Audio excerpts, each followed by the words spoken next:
안녕하세요. 책 읽는 오로라입니다. 오늘 준비한 작품은 정연희 작가님의 단편소설인 치앙마이입니다. 이 작품은 정연희 작가님의 소설집인 바람의 날개에 실려있는 작품 중 하나로 펴낸 곳은 개미입니다. 현재 대한민국 예술원 회원인 작가님에 대한 자세한 소개는 아래 더보기를 참고해 주세요. 그럼 지금 바로 작품 속으로 들어가 보겠습니다. 구독, 좋아요로 저 오로라와 함께 해주세요. 치앙마이 정연희. 비가 안개를 일으키며 가만가만 내린다.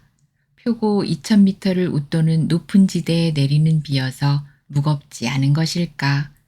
때로 내리는 소나기 빗살도 주렴처럼 아름답다.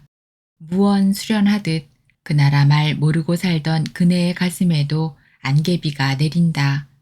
그리움이 빗살무늬를 일으키며 가슴으로 내려앉는다. 대상도 없는 그리움, 그저 그리움이 그리운. 이럴 것이 아닌데, 이럴 것이 아니라고. 무연히 창밖을 내다보던 그네는 웃옷을 걸쳐 입고 우산을 들었다. 딱히 할 일이 있었거나 목적이 있던 것도 아니지만 우산으로 떨어지는 빗소리를 듣고 싶었다. 그 지역 사람들은 끼니를 걸을 때는 있어도 꽃과 향을 사서 부처 앞에 올리는 일을 거르는 법은 없었다. 할 일 없이 나섰지만 주머니를 뒤져보니 꽃과 향을 살 만한 잔돈이 있었다. 이따금 들리는 향초집이 언덕 아래에 있어 오늘은 조금 가까운 가게로 갔다. 그런데 50대 중반은 되었을 성싶은 가게 사내가 희죽이 웃더니 그네에게 더 내려가라고 손짓을 한다.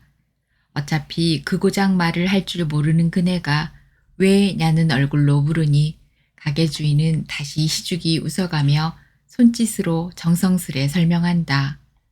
당신은 늘 저 아래 가게에서 꽃하고 향을 샀잖아요. 그러니 오늘도 그리로 가시라고요. 착하디 착한 얼굴로 아래 가게를 가리키는 사내의 얼굴은 보살이었다. 그네가 오르내리면서 아래 가게집에서 꽃과 향을 사가지고 지나다니는 것을 유심히 보았던가. 그네가 아래 가게를 택한 것은 딱히 그럴 만한 이유가 있었던 것도 아니었다. 그저 산책 삼아 거닐다가 트게 된 가게였을 뿐 단골이라고 할 만한 특별한 이유도 없었다. 다만 그 가게 주인은 40대 중반의 여자였을 뿐이다. 그네는 오늘 들린 가게 주인에게 저절로 우러나는 웃음을 건네며 오늘은 이 가게에서 꽃을 사고 싶다는 몸짓을 했다. 그랬더니 잠시 난처해하는 얼굴빛을 짓더니 얼마 후 선선하게 향과 꽃을 그네에게 내어주고 돈을 받으면서 허리 굽혀 합장했다. 꽃 자줏빛의 양란 세 줄기와 향초 한 자루에다 그 지역 사람들이 좋아하는 향을 한 묶음 받아들었다. 그리고 그네가 돌아서서 이만치 온 뒤에 돌아다 보니 그 사내는 그네에게 받은 돈을 들고 우산도 없이 절레절레 아랫집 가게로 내려가고 있었다.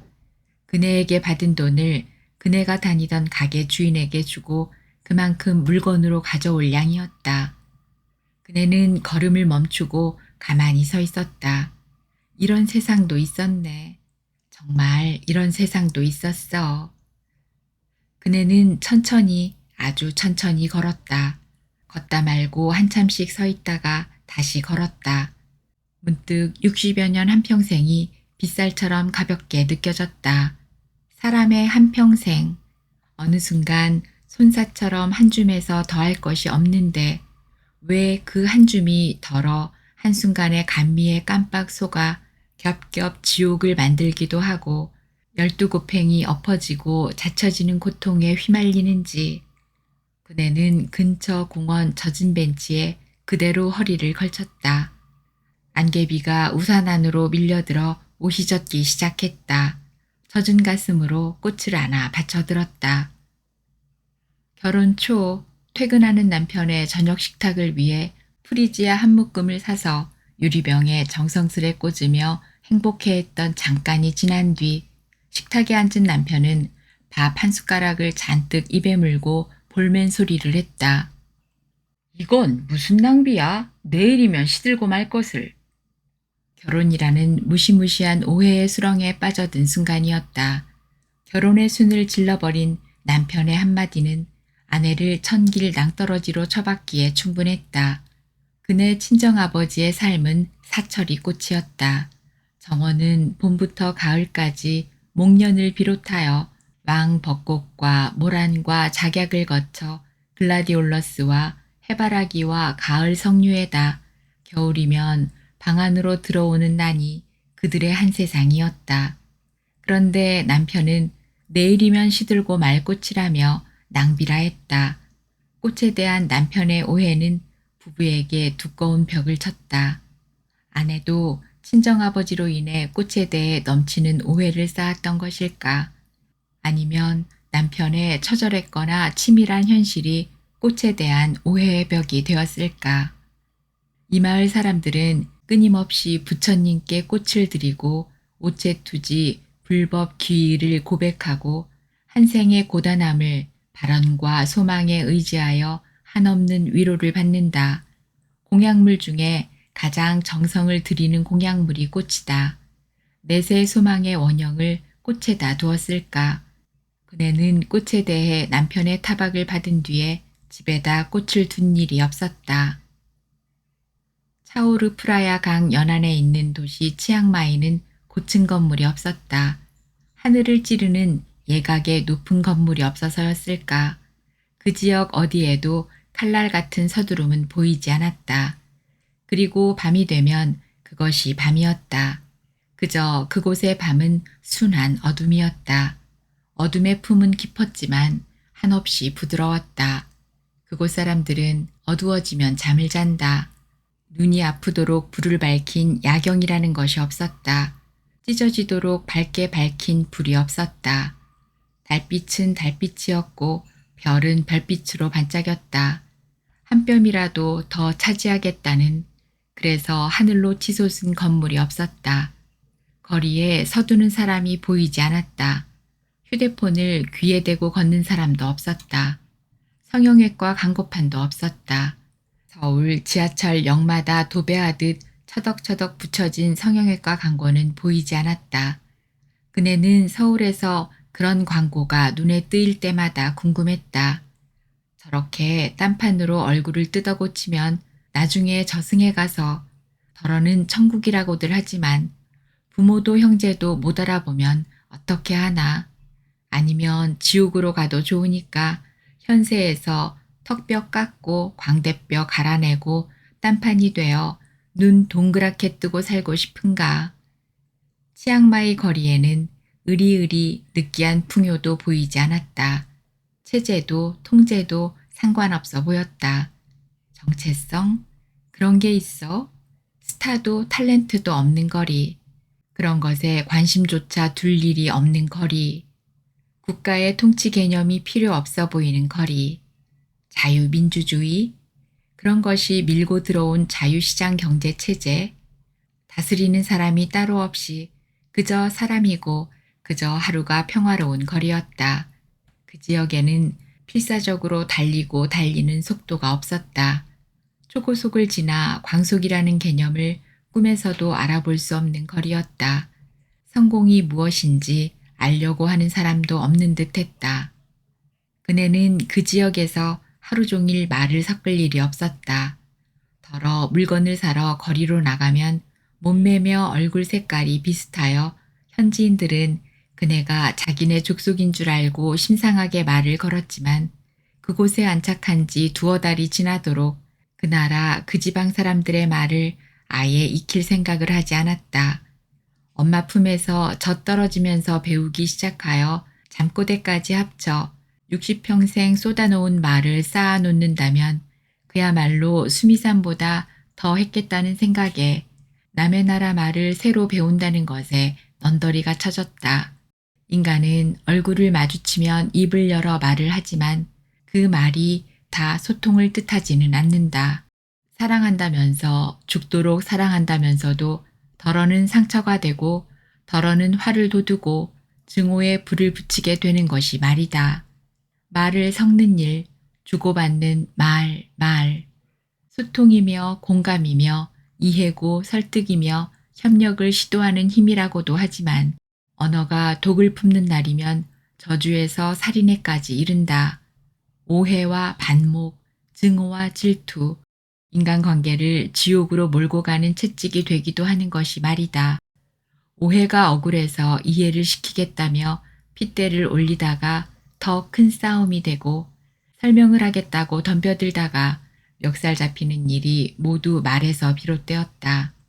말로 빚어지는 사건에 끊임없이 말려들어 헐떡거리는 중생. 말씀으로 창조를 이루신 신께서 바벨탑을 흩으신 까닭이야말로 인간이 말로 망하게 될 것을 저어하셨음이리라. 말을 간직한 자가 누구인지 그 말을 입 밖에 내는 사람이 누구인가에 따라 말이 창조가 되기도 하고 사랑이 되기도 하겠지만 말을 품고 그 말이 발효가 되기를 기다리는 사람이 얼마나 될 것인가. 결혼하여 아내로 어미로 며느리로 살던 40여 년 동안 모든 오해와 박해와 재앙은 거의가 말에서 비롯된 것이었다. 결혼이라는 어마어마한 오해는 인습과 막연한 동경과 스스로를 깜빡 속이는 감미에서 비롯되지만 그 꿈은 관계가 빚는 언어에서 무자비하게 깨어지기 시작했다. 결혼으로 맺어진 새로운 관계는 시댁 식구들이나 남편뿐 아니라 제 뱃속에서 나온 아이들까지도 때로는 주고받는 말로 아득한 오해의 거리감을 만들었다. 옛날 시집가는 딸에게 친정어미가 일러주는 계율에는 벙어리 3년, 귀머거리 3년, 맹인 3년을 살라는 말이 있었지만 관계에서 벙어리 노릇을 한다는 것은 상대방을 깔아 뭉갠다는 오해를 불러일으키기 합당한 이유가 되어 벙어리도 천만 안 될 일이었고 말 없음은 그것으로 박해의 이유가 되기 안성맞춤이었다. 40여 년 동안 그네가 막연하게 꿈꿔온 것은 말을 섞을 일 없는 어느 낯선 나라로 숨는 일이었다. 여행을 떠나면서 외국어를 단 한 가지도 모르는 일에 대해 불안해하지 않을 수 있었던 것은 말을 섞을 일이 없는 길을 떠나기로 한 결심의 덕이었다. 단 한마디 말을 섞지 않고도 꽃과 향초의 가게 주인하고는 극락을 이루지 않았는가. 인간은 1분에 300에서 1000 단어를 내면에서 혼잣말을 하고 있다고 어느 학자의 논문에 있지만 그네는 내면의 말조차 지워가며 살고 싶었다. 생각에서조차 떠날 수 있다면. 막내딸의 결혼식을 치룬 몇 주 후 그네는 친정에서 마련해준 여비를 챙긴 뒤에 그동안 남편에게 기뜸해 왔던 여행을 결행, 남편에게 편지 한 장을 남겨놓고 집을 떠났다. 결혼 8년에 딸만 셋을 낳았다.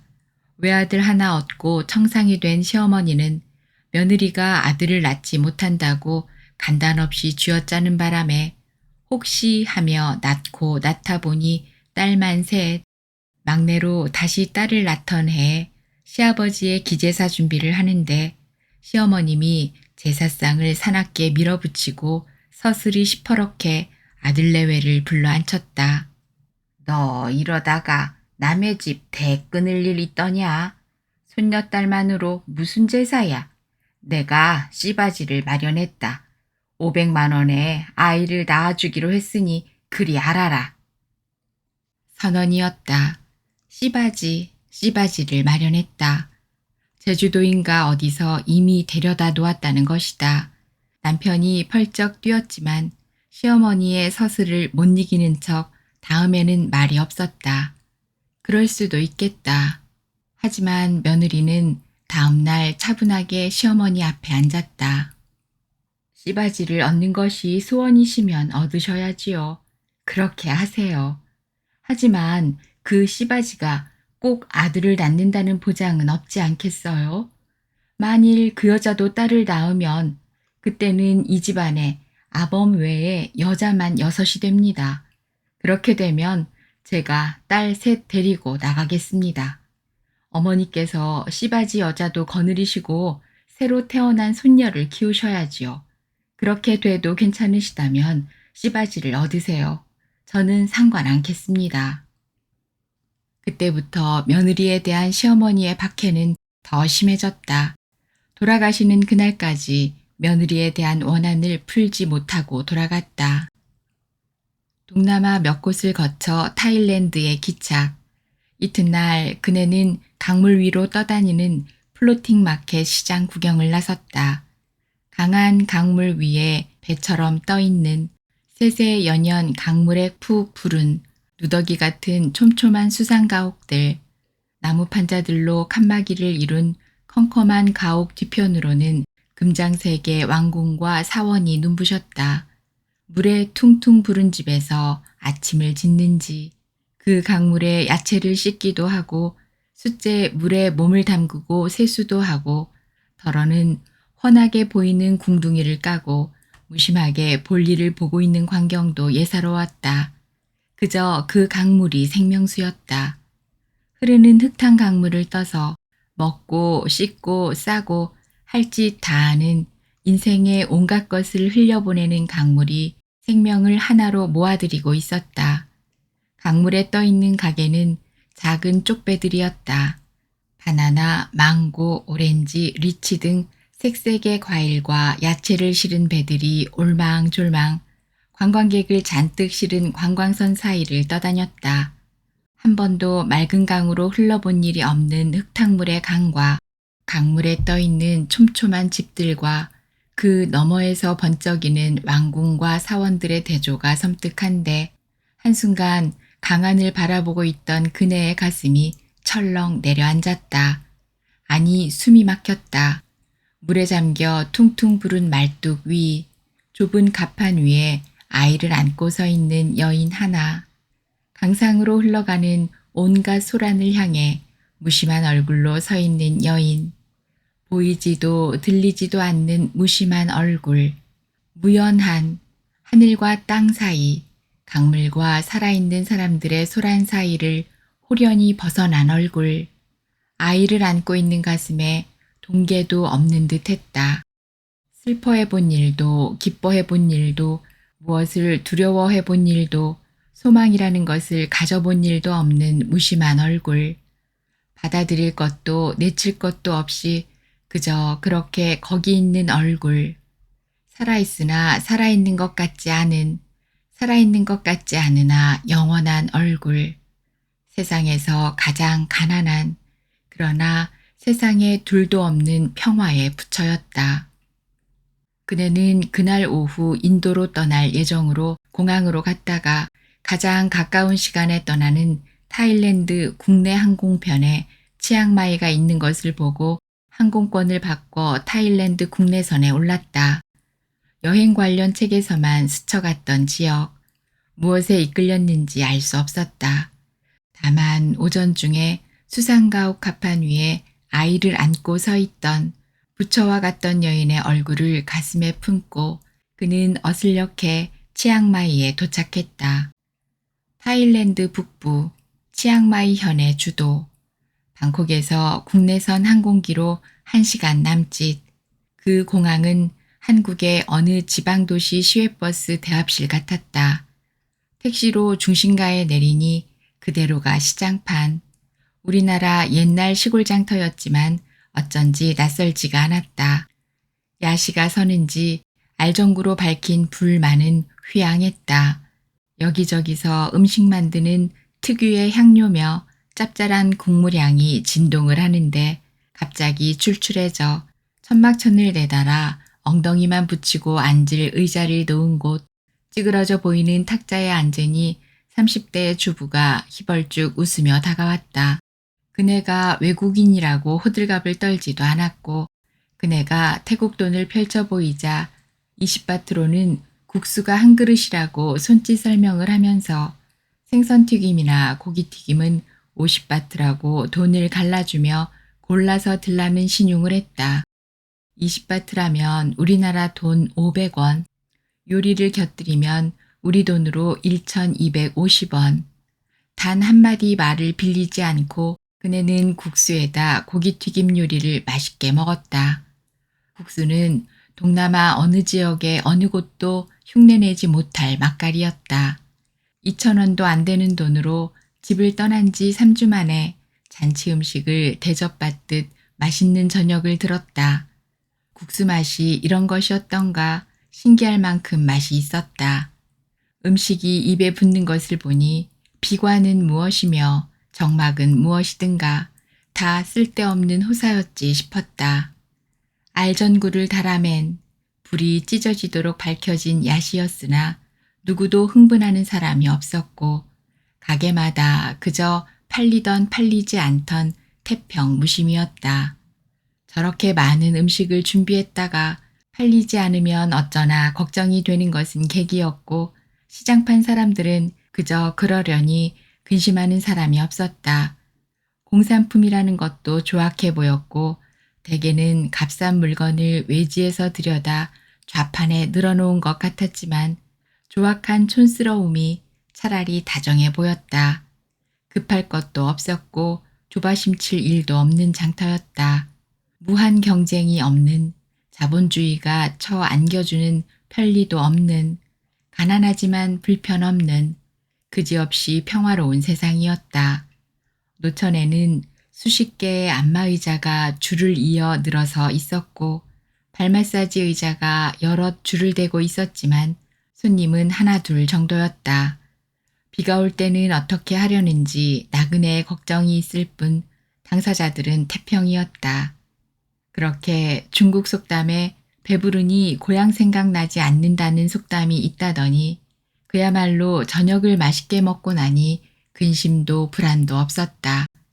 그저 손짓과 얼굴 표정으로 물어물어 찾아든 여관의 방값이 너무 헐해서 미안해하며 방을 정했고 오래간만에 죽어서 다시는 깨어나지 않을 사람처럼 깊은 잠을 잤다.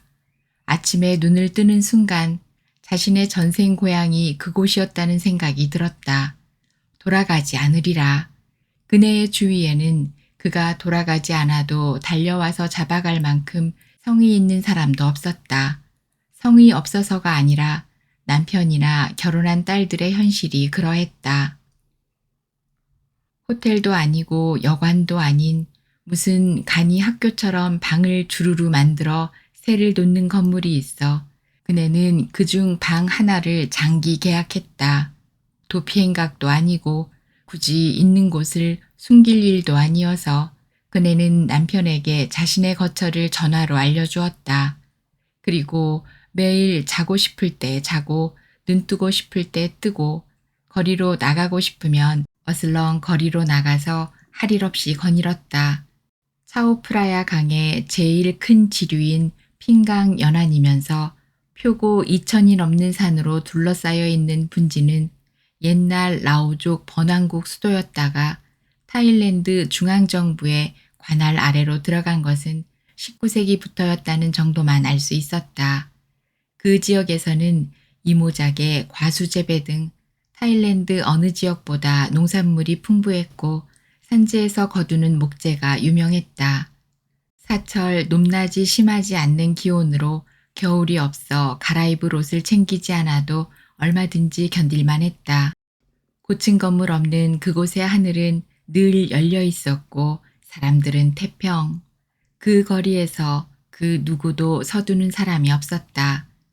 외국인이어서 체감하지 못하기 때문인지 규제라는 것도 없었고 정부를 비방하는 사람도 보이지 않았다.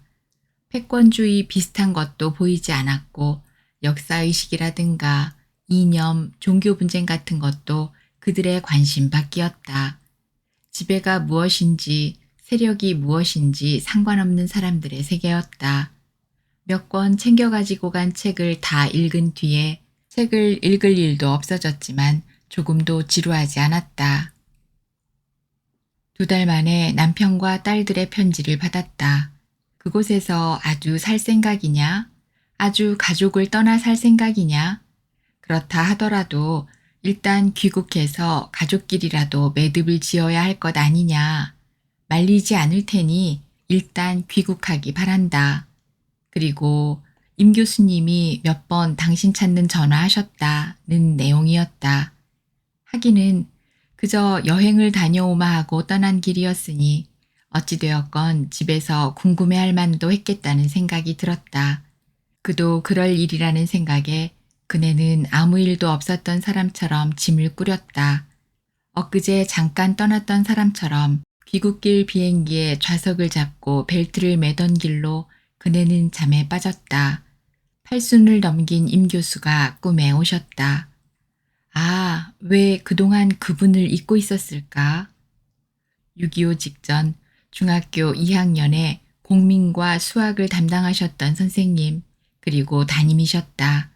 다른 반에 비해 늘 종례 시간이 길어 철없던 아이들이 툴툴거리게 만들었던 선생님. 하지만 그네는 종례 시간이 기다려졌다. 부모에게서도 어느 다른 선생님으로부터도 들을 수 없는 이야기를 하시는 분. 아이들이 아무리 비비꼬며 지루해하며 눈치를 주어도 개의치 않고 정성껏 열심히 말씀을 이어가시던 분. 그 진지한 모습을 그네는 어렸지만 알아보았다. 40여 명 어린 여학생 중에 단 하나라도 들을 귀가 있으리라 믿는 그 진지함을 그네는 알아보았다. 오늘이라는 시간은 다시 오지 않는다.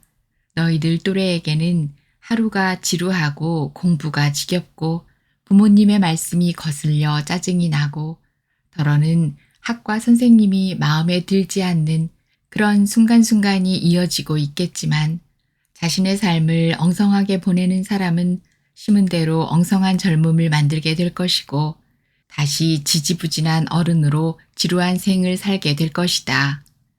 너희 자신을 소중하게 여겨라. 너희는 선택되어 이 땅에 태어난 아주 귀중하고 귀중한 존재라는 것을 믿어라.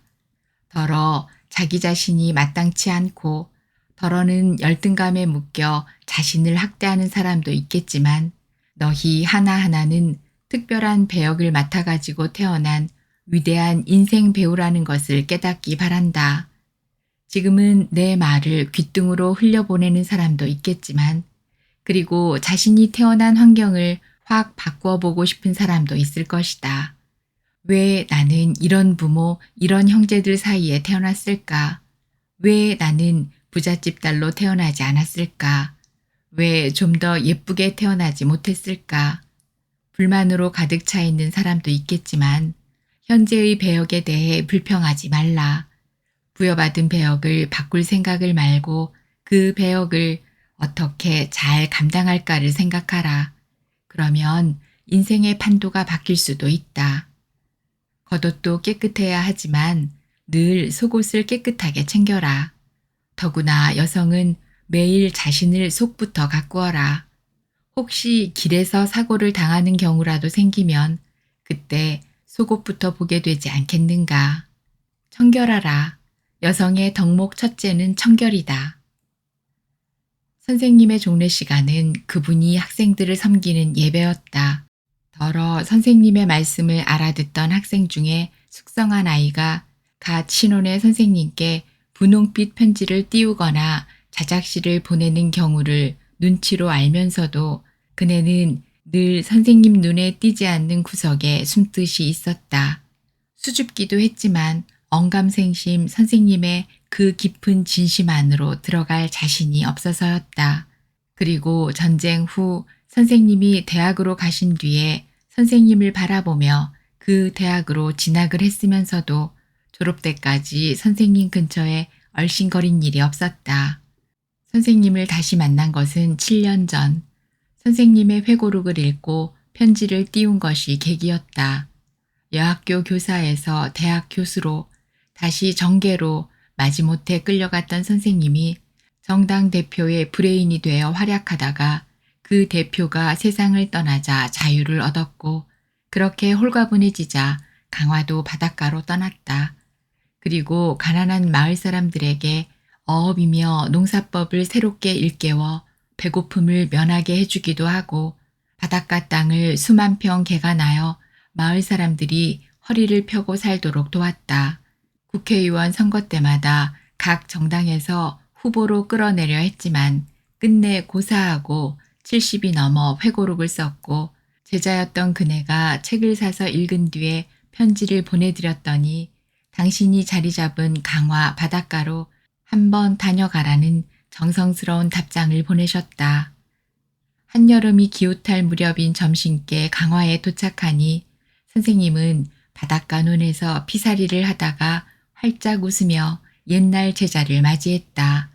얼굴도 개 흙으로 뒤발, 농투성이가 된 몸으로 논에서 나온 분이 청청한 음성으로 반겼다. 자네가 정말 찾아왔네. 반가우이. 찾는데 고생하지 않았던가. 안으로 들어가세. 어제 만났던 사람 맞이하듯 수십 년 전 제자를 조금도 낯설어하지 않았다. 선생님, 저를 알아보시겠어요? 편지를 받고 한참을 눈을 감고 생각해 봤네. 자네는 아주 수줍은 학생이었지. 그리고 늘 뒷전에서 말없이 경청하는 소녀였어. 기억하고 말고. 자, 어서 들어가세. 바다를 전경으로 껴안고 있는 집은 볕바지였지만 포도 넝쿨이 깊어 그늘이 시원했다. 잠깐 차를 마시고 있게. 내 금방 씻고 나올 테니. 물소리도 시원하게 샤워를 마친 선생님은 청청한 모습으로 욕실 밖으로 나오면서 서둘렀다. 벌써 점심때가 기울었네. 내가 매운탕을 아주 잘 끓인다네. 금방 끓일 테니 점심이나 들고 이야기를 풀도록 하지. 그네가 민망하여 부엌 가까이로 가자 선생님은 선선하게 말렸다. 들여다볼 것도 없네. 호랍이 살림이지만 깨끗하니까. 그저 바다 바라보며 조금만 기다리게. 사모님이 떠나신 지 5년. 내내 호랍이 살림이라는 것을 알고 있었기에 그네는 가슴이 잠깐 아렸다. 밥상은 단출했지만 매운탕 맛은 뛰어났다. 작은 며느리 음식 솜씨가 그런대로 괜찮아. 더러 김치며 장아찌를 담가다 주어서 그런대로 밥 반찬이 나쁘지 않아. 자, 내 솜씨니 많이 들고 가야 후회가 없지. 어서. 엊그제 만난 사이처럼 스스럼 없는 선생님은 청년 같았다. 이런저런 이야기가 끝이 없었다. 자네는 아주 괜찮은 사람하고 결혼했다는 소식 들었는데, 그래, 내외가 잘 지내는가? 남편 사업도 잘 되고, 젊어서는 서로를 잘 모르지.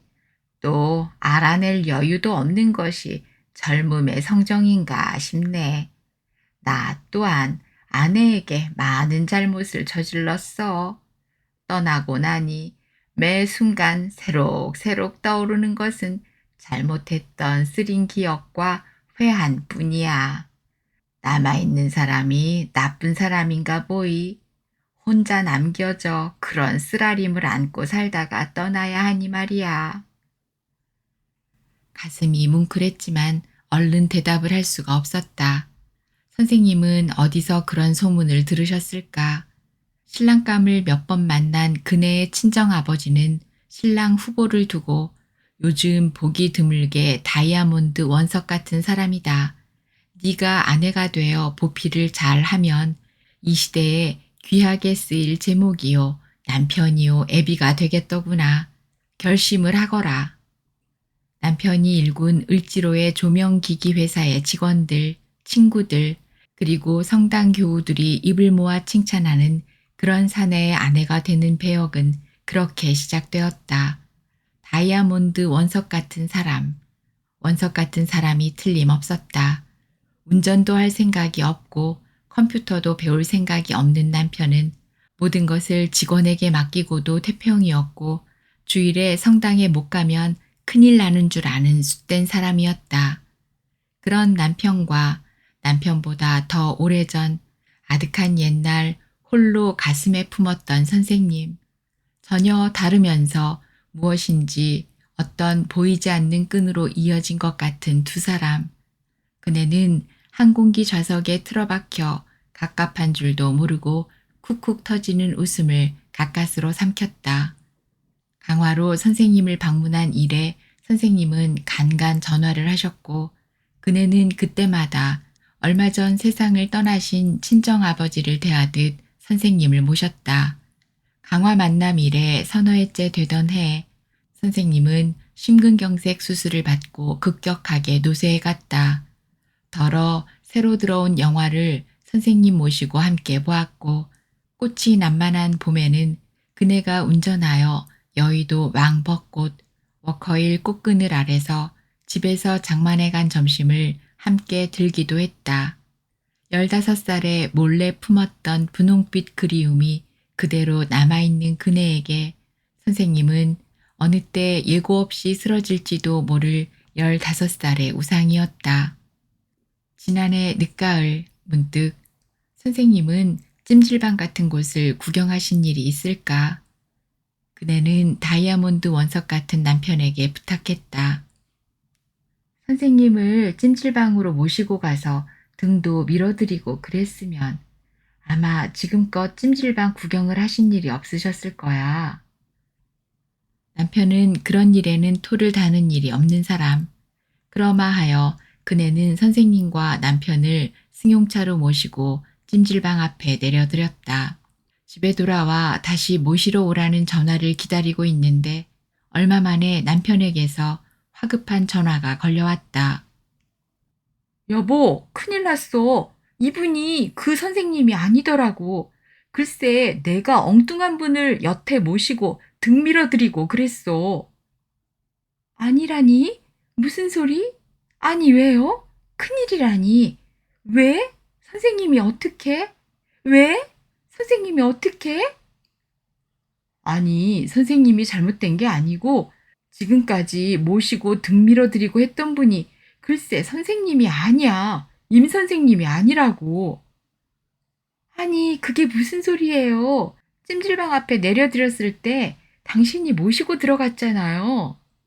그런데 글쎄 돈을 내고 탈의실로 들어갈 때 그러시더라고. 먼저 들어가 있게. 내가 옷을 갈아입고 따라 들어갈 테니. 그래서 먼저 들어갔는데 선생님 같은 노인이 찜질방 옷을 입고 내 뒤를 따라 들어오시는 거야. 그래서 모시고 우선 목욕부터 시키면서 등도 밀어드리고 찜질방에도 모시고 들어가고 했는데 한참 만에 자세히 들여다보니 아무래도 선생님 같지가 않은 거야. 그래서 선생님, 임 선생님 아니세요? 하고 물었더니 그 노인이 아닌데 그러시더라고. 그러면서 이렇게 친절한 댁은 뉘시오? 그래서 아무개 남편입니다. 그랬더니 나 그런 사람 모르는데 그러면서 그저 고맙다면서 자기가 임가가 아니라서 미안하다고 그러는 거야. 어떻게 된 노릇이지? 찜질방을 샅샅이 뒤져보아도 선생님은 안 보이고 어떻게 하지? 무슨 일이 생긴 걸까? 철렁 내려앉는 가슴을 움켜쥐고 그네는 선생님의 작은 아드님 댁으로 전화를 걸었다. 선생님이 전화를 받으셨다. 미안하네. 내가 영 그런 데를 다녀본 일이 없어서 민망하고 거북했어. 더구나 자네 부군에게는 부끄럽기도 했고 그래서 돌쳐서서 택시로 집으로 왔거든. 마침 전화를 걸려던 참이었는데 놀랐겠구먼. 정말 미안하게 됐네. 용서해 주게나. 찜질방 소동은 그네가 저지른 관심 과잉의 결과였다. 당신 철저하게 무심한 거야? 아니면 독한 거야? 어떻게 그렇게 오랫동안 한 곳에 있으면서 연락 한번 제대로 안 하고 지내? 그냥 거기가 내 전생 고향 같았어요. 아무하고 연결되지 않고도 그저 편한. 얼마든지 혼자 있어도 걸리적거리는 것 없이 지낼 만한 평화로운 곳이었어요. 그렇게 오래 있으면서 거기서 사귄 사람도 없었다고? 한국 관광객도 적잖았다던데 아는 사람 만난 일도 없었어? 당신 그런 대로 사교성이 아주 없는 사람 아니잖아? 한마디 말도 통하지 않는 남의 나라에서 어떻게 몇 개월씩 혼자 지냈다는 거야? 무엇이 저리 궁금한 게 많을까? 남편은 아직도 아내의 행보에 궁금한 것이 저리 많은가? 그네는 결혼 몇 년 차, 외박하고 전화도 없이 이틀 만에 들어온 남편에게 한마디도 묻지 않고 저녁상을 보았다. 저녁을 먹다 말고 남편이 물었다. 당신 왜 아무것도 묻지 않는 거야? 말 없는 아내의 속내를 알 수 없어 불안했는지 불편했는지 남편은 오히려 화가 난 얼굴로 물었다. 그네는 한참 만에 대답했다. 당신이 거짓말을 하게 될 경우도 있을 것 같아서 거짓말하는 사람 만들고 싶지 않았어요. 내가 그렇게 고약한 상놈으로 보였어? 오히려 공격이었다.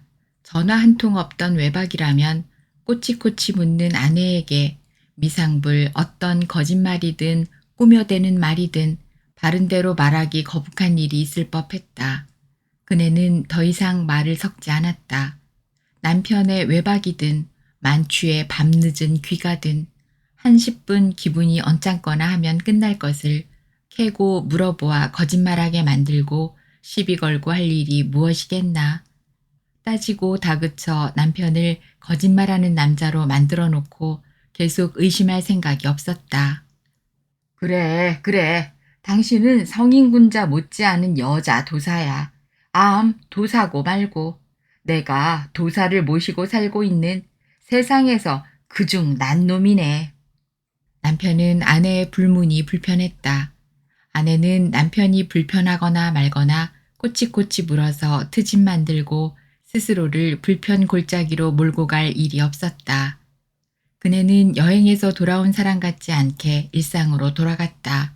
아내 없이 몇 개월을 지낸 남편의 불편이 이만저만이 아니었던 듯 남편은 전보다는 비교적 살가워져 있었다. 어느 주말 일찍 귀가한 남편에게 말을 텄다. 치앙마이 참 좋은 곳이대요. 물가 싸고 인심 좋고 자연 풍광도 아름답고 참 평화스러운 곳이대요. 겨울이 없어요. 사철 꽃이 있고 사철 푸르고 학벌 내세울 일도 없고 명예나 인기를 관리할 일도 없어 보였어요. 이력도 경력도 묻는 일 없는 악착같이 돈을 벌려고 눈을 벌겋게 뒤집고 달려드는 사람도 없었어요. 앞으로 얼마를 더 지나 그곳에도 어떤 변화가 올는지 모르지만 적어도 지금까지 그곳에는 황금열병 비슷한 것은 보이지 않았어요. 탕진할 일도 손상당할 일도 없는 악을 쓰며 혼자 이문을 남기려 드는 사람도 없고 무슨 정의라든가 종주먹을 대는 사람도 안 보였어요. 그저 생긴 대로 살아갈 수 있는 곳이었어요. 세월도 없고 시간이 흘러간다고 안타까워하는 사람도 없고 소심한 출세주의 같은 것은 눈을 씻고 찾아보아도 보이지 않던데요. 애써 힘쓸 일도 없고 누구를 지배하러 드는 사람도 없었어요. 자유시장 경제체제도 민주주의도 그들 내면의 평화를 넘보려 들지 못하는 지역, 어떻던 지식사회가 아닌 곳 같았어요. 그래서 다른 여행 목적지를 접고 거기만 있다가 온 거예요. 당신이 어머니 떠나신 후, 그리고 딸들 다 치운 뒤에 아내가 장기 여행 타령을 했을 때 별로 역정내지 않아서 정말 고마웠어요. 그래서 나대로 적당한 시기라고 여겨지던 때에 편지 써놓고 떠나 내 전생 고향 같은 곳을 만났지요. 아내는 남편의 눈치를 봐가며 조심스럽게 말을 이었다. 그곳에서 많은 생각을 해봤어요. 당신도 이제 70을 바라보는데 자영업에 정년이 없다고는 하지만 언제까지 이 사업을 계속할 수는 없는 일 아닐까. 그래서 우리 서울 살림 거두고 그리가 살면 어떨까 생각해 봤는데 남편은 아내를 힐끗 일별한 뒤 한참을 잠잠하게 있다가 입을 열었다. 그렇게 마음에 드는 곳이면 임 교수님 먼저 모시고 가서 지내보면 어때? 당신하고 임 선생님하고는 남달리 코드가 맞는 사람들 아니야? 당신 일구월심 그 선생님께 뭘 해드리지 못해 성한데 그러잖아도 선생님이 심장수술한 뒤에 노쇠 속도가 빠른데 한번 모시고 가서 구경도 시켜드리고 함께 지내보는 것도 좋을걸. 그분 아들들하고 의논해서 그렇게 하지 그래. 당신이 다시 한번 가서 지내보고 그런 뒤에도 거기서 노후를 보내고 싶은 결심이 선다면 나도 생각해 본 뒤에 한번 가보고 결정하겠어. 남편은 선뜻 결심이 선 것 같지 않았으나 뜻밖의 제의를 했다.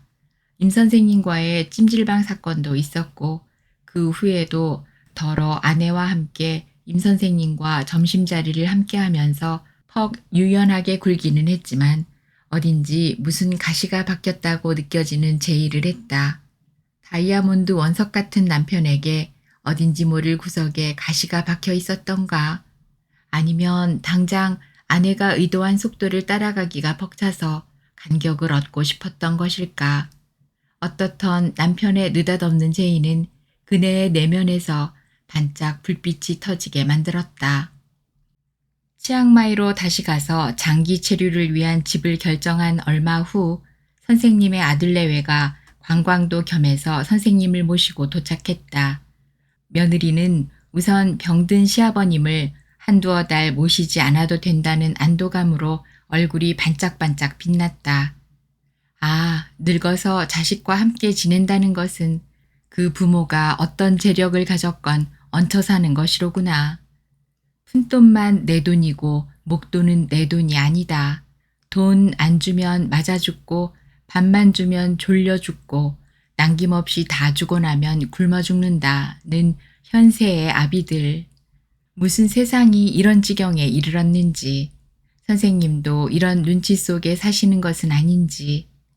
작은 아들 내외는 그동안 아버지의 도움을 받고도 몇 번째 사업 실패로 완전 무일푼이 되어 선생님이 마련한 강남 요지의 빌라로 들어가면서 아버님을 모시겠다고 했지만, 아, 노인이 되어 자식과 함께 지낸다는 것은 짐 중에 짐이로구나. 옆에서 보기에 그랬다. 아버지의 집에 아들네가 들어와 사는데 당신의 집인데도 늙은 아버지는 아들에게 얹혀 사는 듯 당당하지 못했고 아들네는 젊음만 가지고도 너무 당당했다. 아들 내외는 사나흘 치앙마이 관광을 한 뒤에 홀가분하게 너무도 홀가분한 여운을 남기고 서울로 돌아갔다. 가운데 공동주방이 있는 방 오른편에 선생님의 방을 정하면서 그네는 신접살림을 장만하는 신부처럼 잠깐 들떴다. 침구, 휠체어, 욕실에 비치할 물건들, 그리고 산책할 때 신을 운동화, 음악을 들을 수 있는 아담한 콤팩트 오디오. 아들과 함께 지내시던 동안 지치셨는지 아들 내외가 떠날 무렵 선생님은 배웅을 접고 쉬고 싶어 하셨다. 아들 내외를 배웅하고 돌아온 뒤 그네는 선생님의 방을 살며시 열어보았다. 가벼운 혼이불을 덮고 잠들어 계셨다. 숨소리도 없이. 숨이 끊어진 듯이. 문득 정신이 아찔했다. 저렇게 돌아가시는 것은 아닐까. 이곳에 계시다가 저렇게 돌아가실는지도. 갑자기 불안한 느낌에 숨을 죽이고 계속 들여다보려니까 선생님의 가슴이 아주 미미하게 오르고 내리는 것이 보여 가슴을 쓸어내렸다. 문을 살며시 닫고 돌아서서 자기 방으로 돌아와 앉은 그네는 자신도 모르게 흐르르 한숨이 나오는 것을 막지 못했다. 웬 한숨? 15살 분홍빛 나이에 가슴에 새겨졌던 한 인성을 이제 50년을 훨씬 넘긴 시간에 홀로 모시게 되었구나. 그렇게 선생님과의 치앙마이 생활은 시작되었다.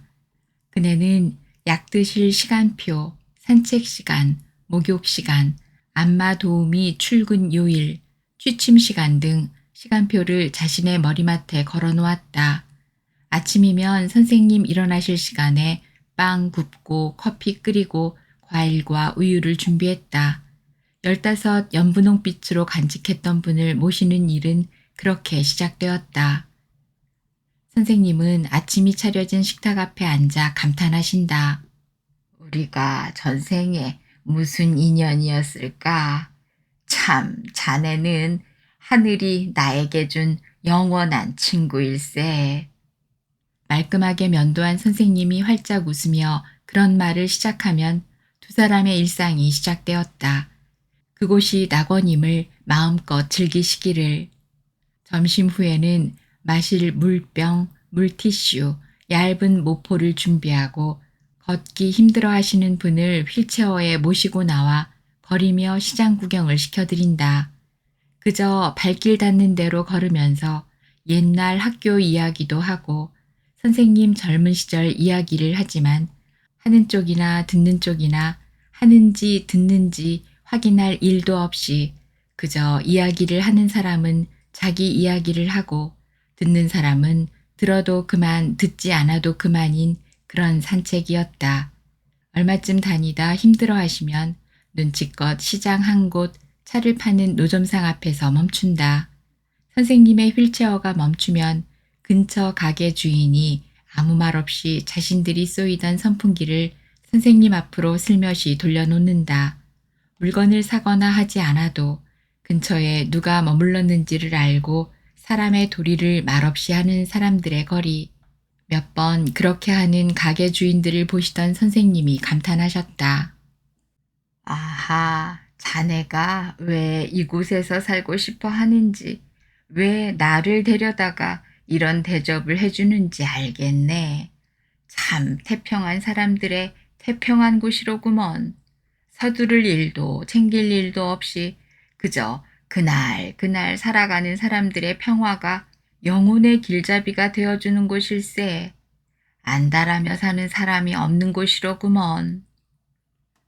저녁 무렵 숙소로 돌아오면 각자의 방에서 서로를 찾을 일이 있을 때까지 마음 놓고 쉰다. 그렇게 며칠이 지난 어느 저녁 무렵, 그날은 숙소에서 저녁을 차리고 싶지 않아 시장으로 저녁 들러 가시자 하려고 선생님의 방문을 노크했다. 들어오라는 음성이 어쩐지 젖어 있었다. 침대에 누워있는 선생님 양쪽 귀 밑으로 눈물이 흥건하게 흘러내리고 있었다. 그네는 묻지 않고 침상 머리맡 흔들 의자에 가만히 앉았다. 한참을 말없이 눈물만 흘리던 선생님이 흐느낌을 추스리며 입을 열었다. 자식이 슬픔이야. 아니, 누구의 삶이든 삶의 끝자락은 슬픔이지. 내가 말일세, 아들 셋을 내리 낳은 뒤에 딸을 얻었을 때 나는 새로운 삶이 시작된다는 느낌이었다네.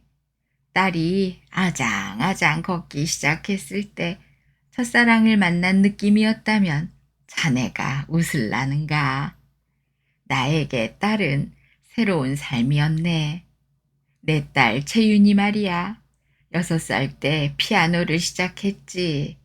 고등학교에 입학했을 때 집안에 들여놓을 만한 중간 크기의 그랜드 피아노를 장만해 주었네. 딸의 피아노 때문에 우리는 아파트 살림은 꿈도 꾸지 못했다네. 그렇게 대학에 다니다가 미국으로 유학을 떠났고 거기서 신랑을 만나 결혼해서 아이 낳고 그냥저냥 살고 있네. 막내이기도 한 그 딸이 늘 그리웠어.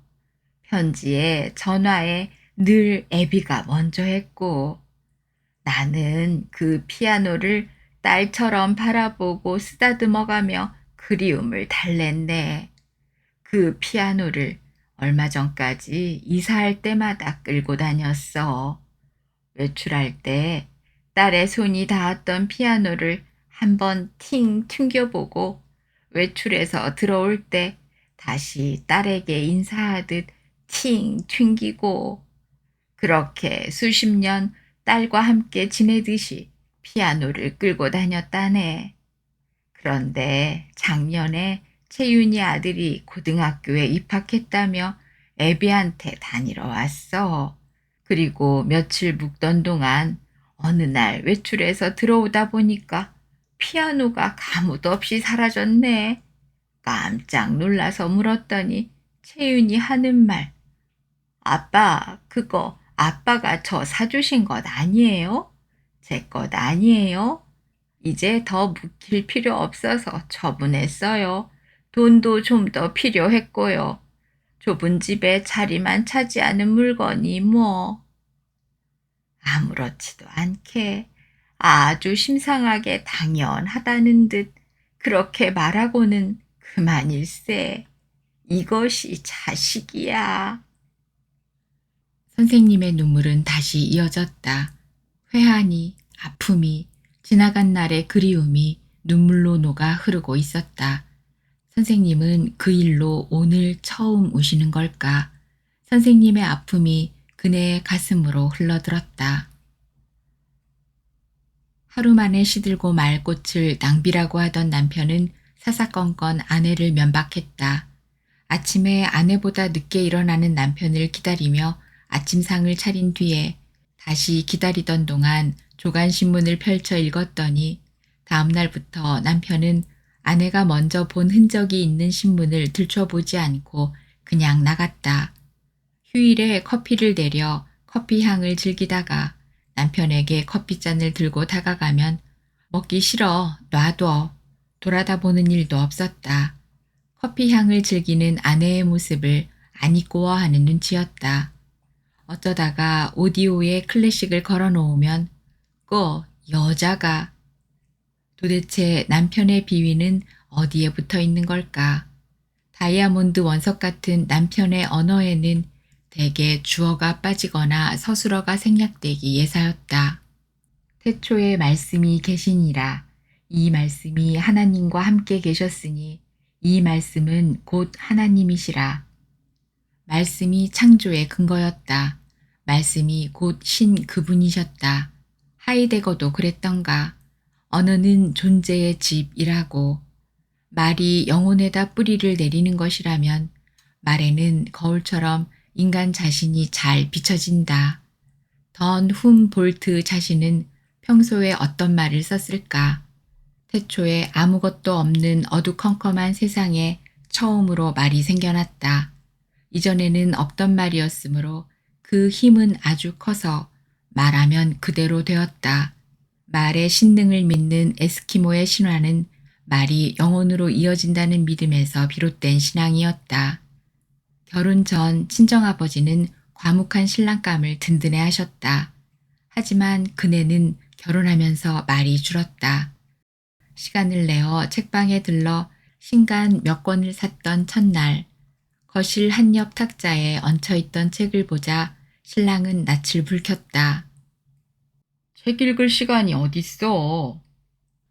이후로 그네의 독서는 아슬아슬한 미려였다. 외마디와 단답밖에 없는 다이아몬드 원석의 영혼은 어떤 황량함일까. 그네는 쓸쓸해지거나 남편을 이해할 수 없어 괴로울 때 몰래 책을 읽었다. 어느 여름날 휴일, 딸기를 갈아서 큰 유리컵에 담아 냉장고에 넣어 놓았다. 얼마 만에 남편이 빈 유리컵을 흔들며 아니, 왜 이 빈 유리컵이 냉장고에 들어있는 거야?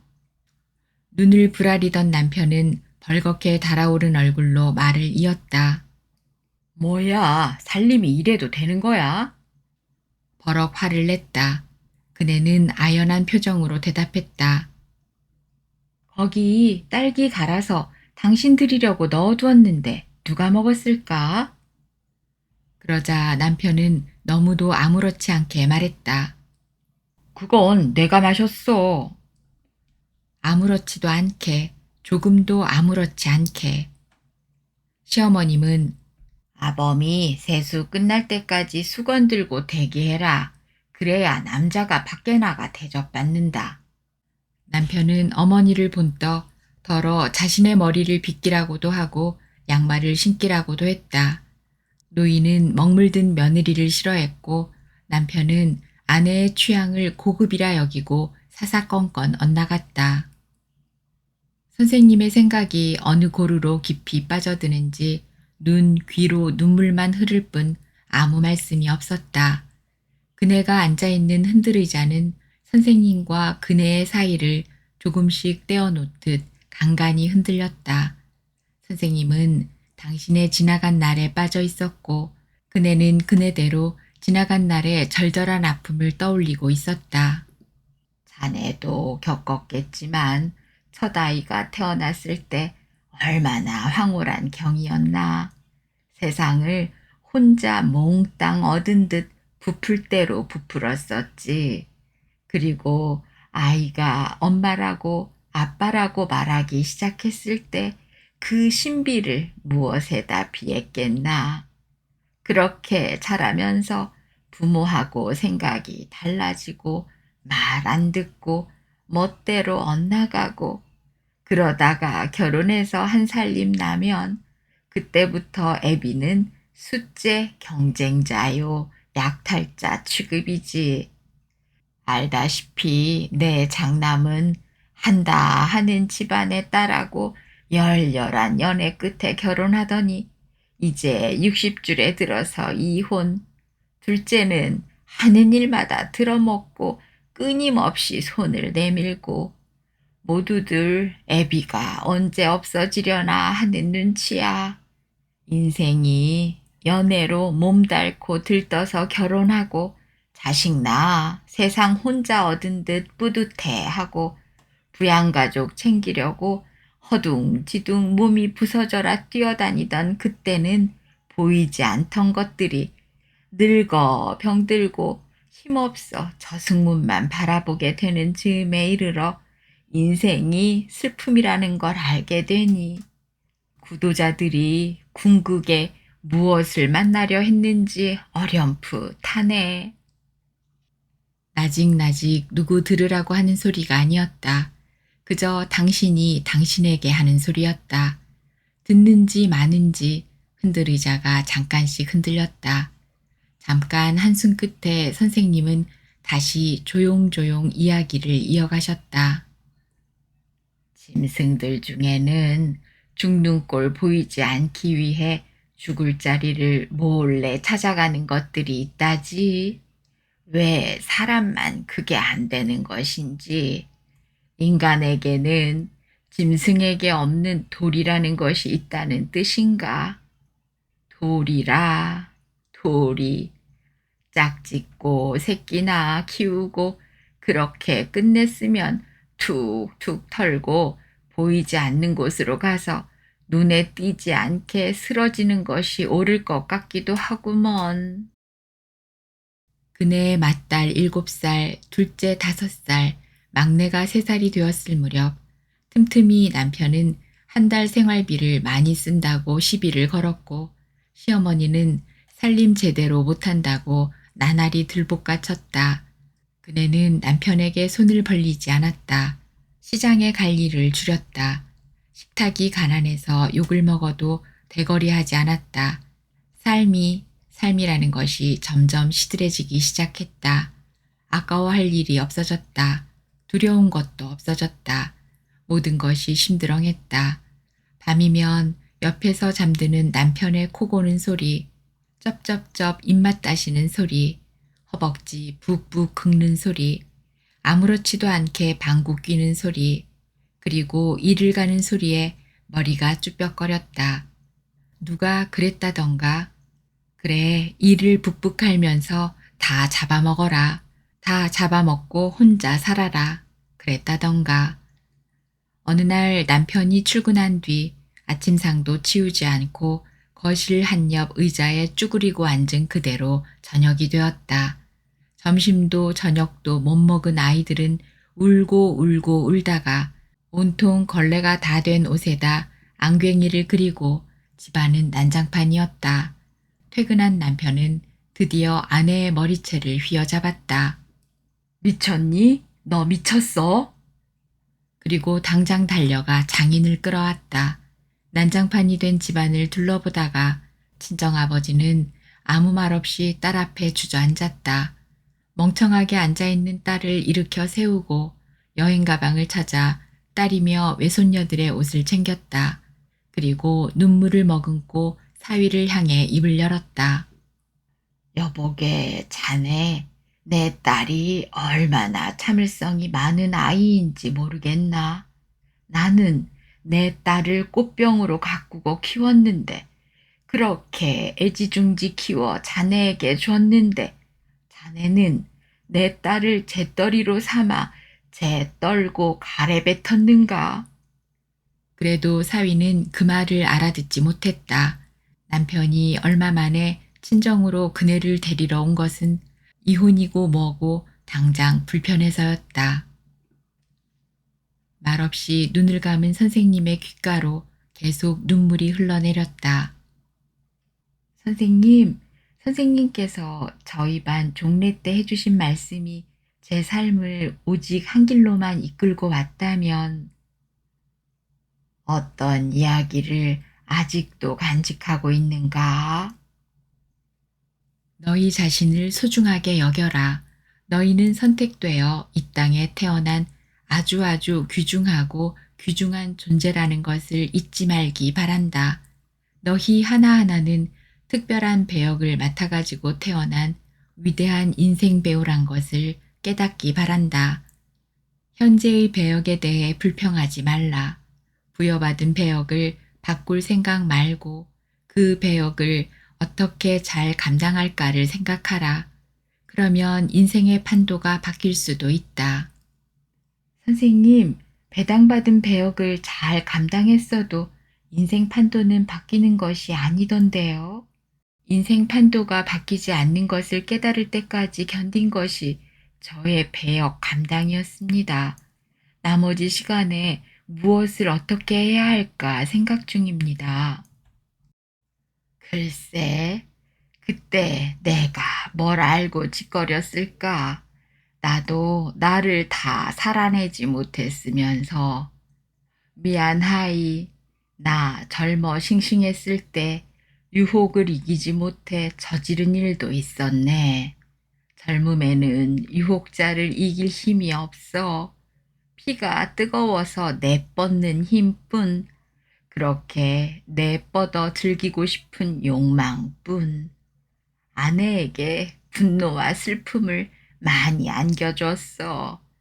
이제 생각하니 그때 죽지 않고 이렇게 아직 살아있는 것이 어쩐지 다행이라는 느낌이 드는 것은 그렇게 죄짓다가 죽었더라면 곧장 지옥행이었을 텐데 이렇게 늙어 욕망이고 뭐고 쓰러져 영혼이 주글주글해져 엎드려 있다가 데려가신다면 죄의 얼굴 빳빳하게 들고 염라대왕을 만나지는 않을 테니 회한이 영혼을 헹궈주네 그려. 그렇게 생각 않는가? 선생님은 눈을 감은 채 한숨을 쉬고 다시 가만가만 말씀을 이었다. 자네가 이곳을 왜 좋아하는지 알만하네. 한국에서는 맛볼 수 없는 한유가 있더구먼. 한유와 한가함이 있어. 나는 기독교 신자는 아니지만 어거스틴의 책을 여러 번 읽은 일이 있네. 어거스틴에게 한가함은 영혼의 진정한 자유를 뜻했더군. 그는 세례 후에 한가하라는 신의 계시를 받고 아프리카 오지로 가서 작은 공동체를 세우고 사람이 지켜야 할 일상생활을 한가함으로써 하나님께 가까이라는 신조를 세우고 한동안 살았더군. 수도사는 누구와도 얽히지 않은 단독자가 되어 신을 위해서만 자기를 한가하게 만드는 사람이라고도 했네. 그런데 내 평생은 너무 시끄러웠어. 너무 많은 것을 탐했고 너무 복잡하게 얽혀 살았지. 도무지 한가할 틈을 만들지 못하고 허둥지둥 달려왔네. 그런데 자네가 이렇게 한가한 곳으로 나를 인도한 것을 보면 내가 아주 몹쓸인간은 아니었던가 보이. 늘마의 무슨 복인지. 그 말씀 끝에 까무룩 갑자기 조용해졌다. 귓가에 눈물이 말라가고 선생님은 깜빡 잠에 빠졌다. 저렇게 세상과 하식할 수도 있겠구나. 그네가 앉아있는 흔들의자가 잠깐 흔들렸다. 다이아몬드 원석 같은 남편에게는 아내의 의견에 귀를 기울이거나 동의하는 일이 없었다. 반면 남편의 의견에 토를 다는 일은 용납되지 않았다. 인천에 사는 남편의 친구 집에 볼 일이 있어 찾아가던 날 점심때를 놓쳤다. 남편도 시장했던지 늦게나마 점심을 들고 가자며 횟집을 둘러볼 때 그네가 동창들과의 모임을 가졌던 횟집이 근처에 있기에 저쪽에 값도 괜찮고 매운탕도 잘 끓이는 횟집이 있던데 했을 때 남편은 갑자기 눈을 홉뜨고 악을 썼다. 왜 껍죽거려? 뭘 한다고 껍죽거려? 어이가 없어서 웃었지만 도대체 이 사람이 누구야? 어디서 왔어? 너무도 낯설었다. 다이아몬드 원석 같은 남편은 성당 행사에 열심이면서 더러 어려운 이웃을 돕는다는 명분으로 돈을 내기도 하고 주일에 성당 앞길에 와 있는 거린에게 잊지 않고 돈을 건네주기도 하면서 나이 50이 넘자 느닷없이 승용차를 대형으로 바꾸었다. 원래 아내에게 오사바사 의논하는 사람도 아니었지만 누구보다 동정심 많고 누구보다 이웃을 잘 돕는다는 사람이 승용차의 고급 양주에 외국 여행 때마다 기내에서 고급 꼬냑 사는 것을 거르지 않았다. 당신 타고 다니던 승용차 바꾼 지 얼마 안 되는데 왜 또 바꿔요? 그네는 남편이 벼락칠이라는 것을 각오하고 있었다. 응? 몰라서 물어? 차가 좀 작은 편이라 골프채 넣을 때마다 불편해. 그래서 기사도 있어야 하고. 휴일에 기사를 불러 골프장으로 끌고 가는 남편이 못마땅했지만 더는 토를 달지 않았다. 웬만한 약속이면 남편은 일요일에 미사를 거르는 일이 없는 사람이지만 어느 때는 토요일에 서둘러 고해성사를 드린 뒤에 미사를 때우고 다음날 골프장으로 내닫는 남편을 그네는 그저 말없이 건너다 보았다. 남편은 성당으로 갈 때마다 아내에게 잔돈 타령을 했다. 성당 길가에 앉아있는 거린에게 줄 돈 마련이었다. 남편은 아내가 잔돈을 준비했다가 남편에게 건네주기는 하면서 아내가 거린에게 동냥하는 것을 못 봤다. 남편은 아내를 향해 이상하다는 표정으로 물었다. 당신 왜 성당에도 열심히 나가지 않고 어려운 사람 동정할 줄을 모르나? 아내는 대답을 그만두려다가 조심스럽게 입을 열었다. 당신에게 타낸 연봇돈을 당신 잔돈으로 드리고 나면 내가 성당에 드릴 연봇돈이 없는걸요. 당신한테 손 벌려 연봇돈 달라고 하기 싫고 앞으로 죽을 때까지 성당에 안 다녀도 난 이 이상 더 나빠질 것도 없네요. 그리고 나 천당 욕심 내지 않을래요. 실컷 할 짓 다 하고 이미 실격을 알고 있는데 뭘. 남편은 무엇에 얻어맞은 듯 멍한 얼굴로 한동안 아내를 바라보다가 바람을 일으키며 돌아섰다. 깜빡 졸던 선생님이 큼큼 기침 끝에 눈을 떴다. 그리고 무슨 일이 있었는지 조금 전까지 조근조근 말씀하셨던 내용이 하얗게 지워진 막막한 눈으로 그네를 바라보았다. 잠깐 꿈길로 갔었네. 자네 혹시 학교 때 소문 못 들었나? 내가 학교를 그만둘 무렵 지방에서 정근온 국어 선생이 있었지. 학생들이 열광할 정도로 잘 가르치고 활동적이던 여선생 기억나는가? 둘째 녀석이 태어난 지 얼마 안 돼서였어. 미모이기도 했지만 감성이 남다른 데가 있었고 정구 선수여서 나하고 함께 테니스부 학생들을 맡게 되었어. 테니스부 학생들을 가르치기도 하면서 우리는 자연스럽게 둘이서 공을 치는 일이 자주 생겼네. 신선하고 유쾌했지. 걷잡을 수 없는 것이 갑자기 들고 일어나는 정념이더군. 그 여선생은 물론 처녀였고 나는 그 국어 선생만 울린 것이 아니고 아내도 눈물을 많이 흘리게 만들었어. 두 여인의 강물 같은 눈물에 떠서 향방 모르고 흘러간 한때였지. 석가모니께서도 그러셨어. 세상에 가장 힘든 것이 남녀간의 가래라고. 지나가면 그 흔적은 더러 아련하고 더러는 씁쓸한데 그 불을 끌 힘이 왜 없었던지.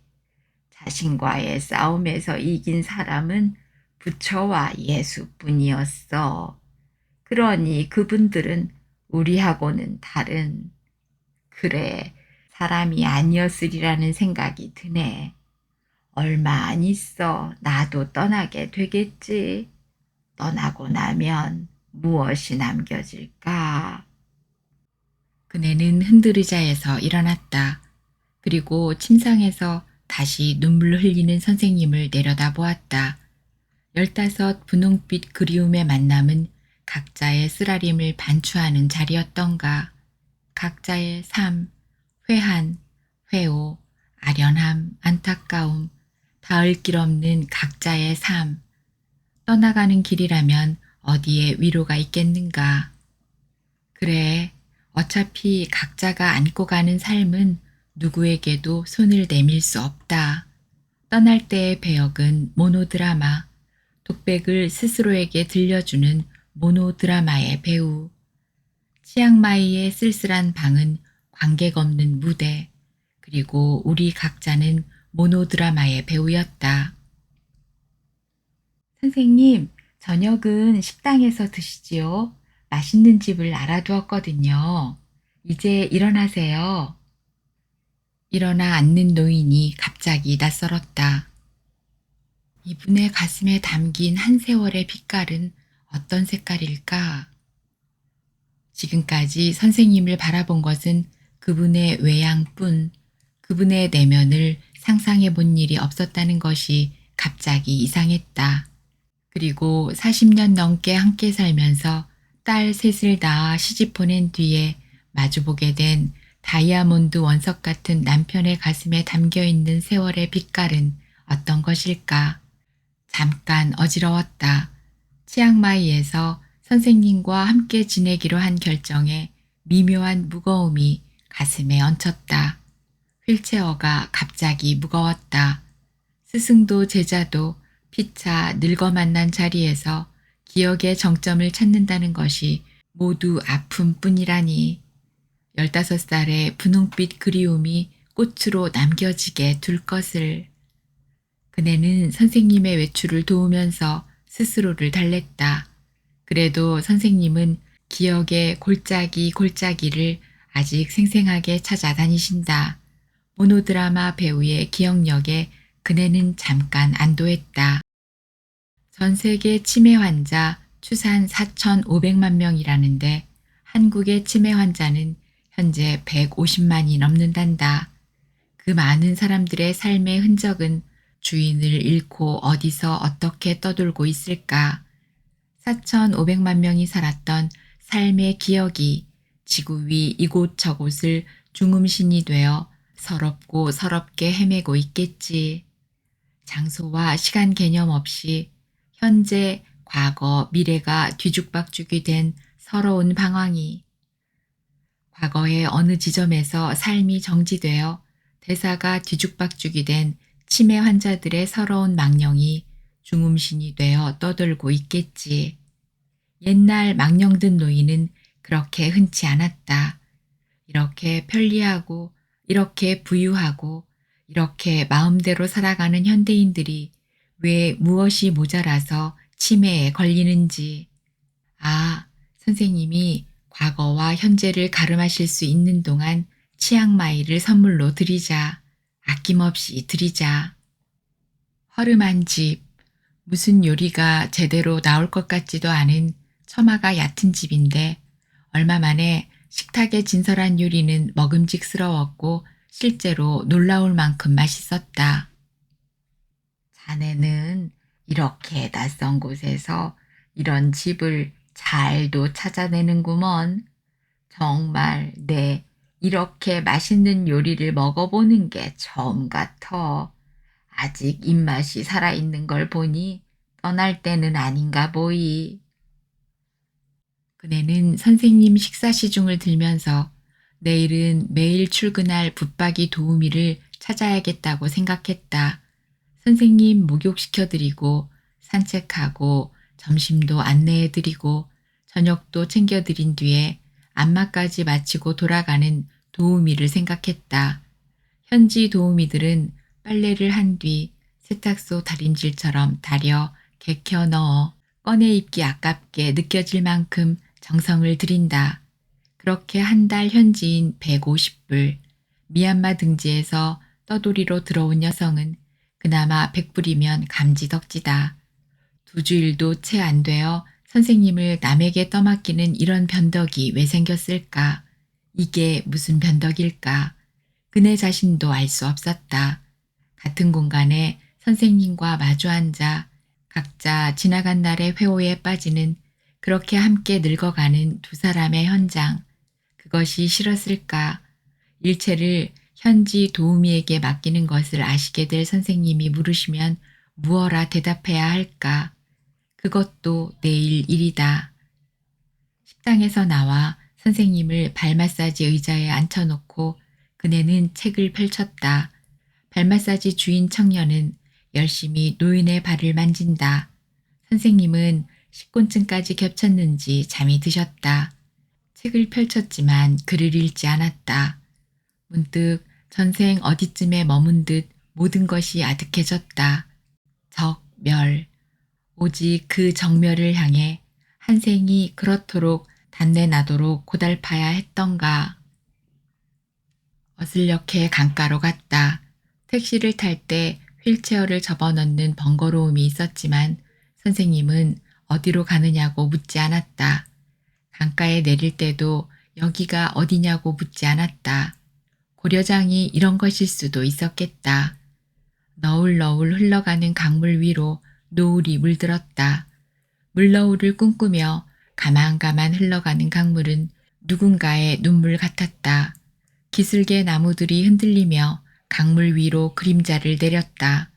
바람이 나뭇잎을 흔들다가 강물 위로 내려앉았다. 한낮의 빛이 이슬 같은 어둠을 안고 잔잔하게 내려앉기 시작했다. 한낮 눈부신 햇빛과 넘놀던 나뭇잎이 잠잠하게 입 다물고 숲의 향기 고즈넉 내려앉는 길로 누구인가 오시는 듯. 조각구름이 떠나고 한이바람이 풀베개하고 눕는데 새 한 마리 그림자도 없이 둥지를 향해 날아가는 일모. 사 위는 암청색으로 가라앉아가며 사물이 능보를 이루고 어둠으로 스며들기 시작했다. 한 생의 슬픔이 그리움되어 외로운 넋이 눈물을 삼키게 만드는 해질녘에 우두커니 섰던 그네는 기슭에다 휠체어를 고정시키고 풀밭에 허리를 걸치고 앉았다. 흘러가는 강물 위로 누구인가의 삶이 따라가고 있었다. 저 물무늬는 누구의 흔적일까? 누가 서럽게 살다가 떠나는 흔적일까? 사람마다 기억의 비등점이 있다면 저 흘러가는 물 위에서 어떤 무늬로 살아갈까? 선생님은 50여 년 전 그때 이미 분홍빛 무늬로 흘러가셨을까? 그 무늬를 찾아보겠다고 오늘 우리는 이곳을 함께 찾아온 것일까? 자네는 이곳에 아주 머물 생각인가? 그네는 대답 대신 선생님을 가만히 바라보다가 사위가 조심스럽게 옷깃을 여미며 저무는 해를 향해 얼굴을 돌렸다. 문득 다이아몬드 원석 같은 남편을 데리고 올 생각을 굳혔다. 지구라는 별 한 기퉁이에서 가난을 가난인 줄 모르고 초 한 자루와 향과 꽃을 공양하며 살아가는 사람들이 있는 이곳에서 떠날 준비를 하도록 저 혼자 선량하고 저 혼자 당당하고 저 혼자 잘못 없는 사람이라 믿고 살아온 남편이 혹시 아내인 내가 먼저 죽으면 그런 인간으로 남겨지는 것이 너무 두려웠다. 40여 년을 함께 살았으면서 끝내 그런 인간으로 남겨진다면 내 배역은 무엇이었다는 말인가. 그가 이곳에서 살면서 가난하지만 불편이 무엇인지 모르는 부처님께 꽃 공양을 하면서 꽃이 낭비가 아니라는 것을 배우고 하늘과 땅과 강물과 살아남은 사람들 사이로 조용한 무늬로 흘러가는 그런 마감을 준비할 기회를 만들어주고 싶었다.